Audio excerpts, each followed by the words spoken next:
परिवर्तनी एकादशी व्रत कथा या ढोल 11 एकादशी व्रत कथा। युधिष्ठिर श्री कृष्ण से बोले कि मुझे अति संदेह हो रहा है कि आप किस प्रकार सोते हो और करवट लेते हैं तथा किस तरह राजा बलि को बांधा और वामन रूप रखकर क्या क्या लीलाएं की। चातुर्मास के व्रत की क्या विधि है, आपके शयन करने पर मनुष्य का क्या कर्तव्य है, वह आप मुझसे विस्तार से बताइए। श्री कृष्ण कहने लगे, हे राजन, अब आप सब पापों को नष्ट करने वाली कथा का श्रवण करें। त्रेता युग में बलि नामक एक दैत्य था। वह मेरा परम भक्त था। विविध प्रकार के वेद सूक्तों से मेरा पूजन किया करता और नित्य ही ब्राह्मणों का पूजन तथा यज्ञ के आयोजन करता था। लेकिन इंद्र से द्वेष के कारण उसने इंद्रलोक तथा सभी देवताओं को जीत लिया। इसी कारण सभी देवता एकत्र होकर सोच विचार कर भगवान के पास गए। बृहस्पति सहित इंद्रादिक देवता प्रभु के निकट जाकर और नतमस्तक होकर वेद मंत्रों द्वारा भगवान का पूजन और स्तुति करने लगे।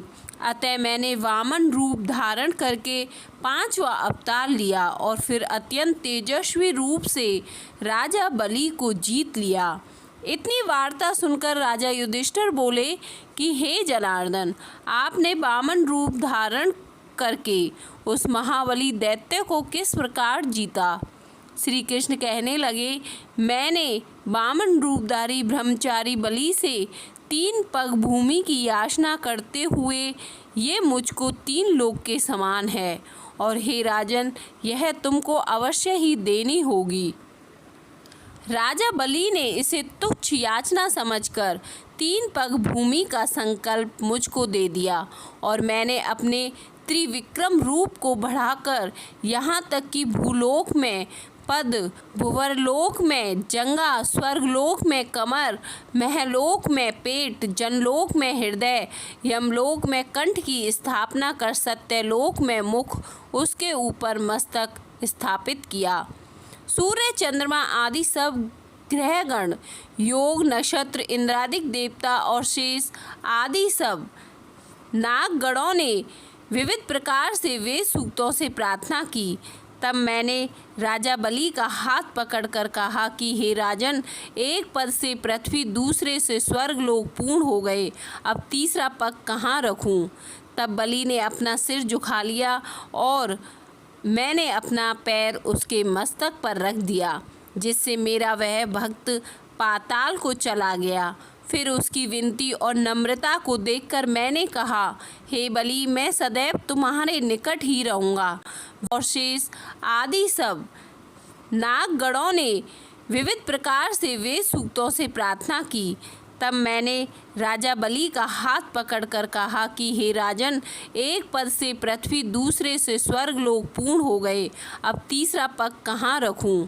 तब बलि ने अपना सिर झुका लिया और मैंने अपना पैर उसके मस्तक पर रख दिया, जिससे मेरा वह भक्त पाताल को चला गया। फिर उसकी विनती और नम्रता को देखकर मैंने कहा, हे बलि, मैं सदैव तुम्हारे निकट ही रहूँगा। विरोचन पुत्र बलि से कहने पर भाद्रपद शुक्ल एकादशी के दिन बलि के आश्रम पर मेरी मूर्ति स्थापित हुई। इसी प्रकार दूसरी क्षीर सागर में शेषनाग के पृष्ठ पर हुई।